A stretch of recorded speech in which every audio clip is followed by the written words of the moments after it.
Hello दोस्तों, स्वागत है आपका अपने YouTube channel planet health India पर। आज इस वीडियो में हम बात करने वाले हैं कि पेशाब बार बार जाने के क्या कारण हो सकते हैं। यदि दोस्तों आपने अपनी बीमारी के कारण का पता लगा लिया तब आपको उसके इलाज में बहुत ही आसानी होगी। दोस्तों, बार बार पेशाब आने के बहुत से कारण हो सकते हैं। इसके साथ ही मैं आपको यह भी बताऊंगा कि आप कौन कौन से टेस्ट कराकर अपनी बीमारी का पता लगा सकते हैं। यदि दोस्तों आपने अपनी बीमारी का सही कारण पता कर लिया तब आप अपने अनुसार एलोपैथी, होम्योपैथी या आयुर्वेद के अनुसार अपना इलाज कर सकते हैं। जब तक आपको अपनी बीमारी के कारण का पता नहीं लगेगा तब तक आप कोई भी उल्टी सीधी मेडिसिन खा लें, आपकी बीमारी ठीक नहीं होगी। यदि दोस्तों आपको रात में बार बार पेशाब के लिए उठना पड़ता है और आपको दिन में भी बहुत अधिक मात्रा में पेशाब आता है तब आप इसे किसी न किसी बीमारी का लक्षण समझ लीजिए।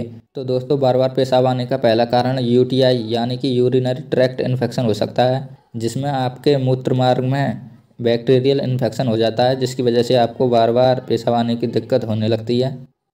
वैसे तो दोस्तों यूटीआई ज़्यादा बड़ी प्रॉब्लम नहीं है, यह एंटीबायोटिक्स के प्रयोग से ठीक हो जाती है। दूसरा कारण दोस्तों आपका ओवर एक्टिव ब्लैडर का होना हो सकता है, यानी कि ब्लैडर यानी कि आपका मूत्राशय, जहां आपका पेशाब इकट्ठा होता है उस स्थान को ब्लैडर कहते हैं। यदि उसकी दीवारों में कुछ गड़बड़ी हो जाए तो वह बार बार पेशाब जाने के लिए आपको उत्प्रेरित कर सकता है। तीसरा कारण दोस्तों पथरी का होना हो सकता है, क्योंकि यदि आपकी मूत्रनली, ब्लैडर और किडनी में पथरी की समस्या है तब भी आपको यह दिक्कत देखने को मिल सकती है।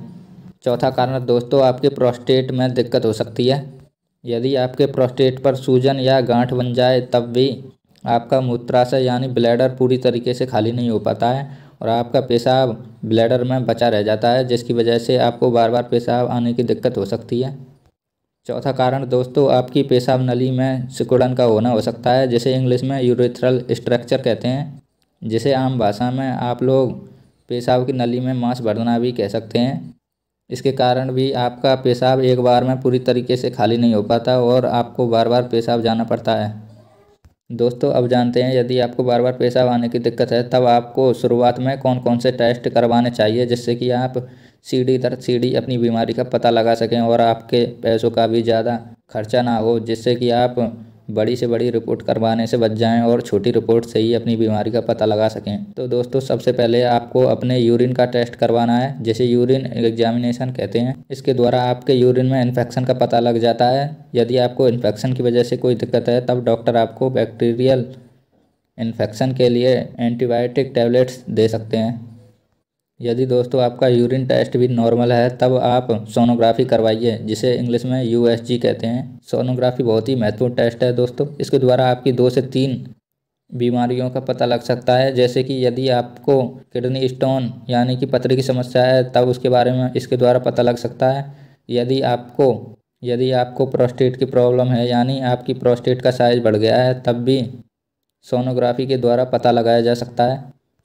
यह सब टेस्ट भी नॉर्मल हैं तब दोस्तों आपको पेशाब नली की सिकुड़न के लिए एक टेस्ट होता है, जिसे आरजीयू कहते हैं। आरजीयू टेस्ट में आपकी पेशाब नली में एक नली डाली जाती है और उसके अंदर एक पदार्थ भरा जाता है, तब उस पदार्थ पर एक्सरे किया जाता है। इस एक्सरे के द्वारा पता लगाया जाता है कि आपकी पेशाब नली में कहीं कोई संकुचन तो नहीं है, यानी नली कहीं से दबी हुई तो नहीं है।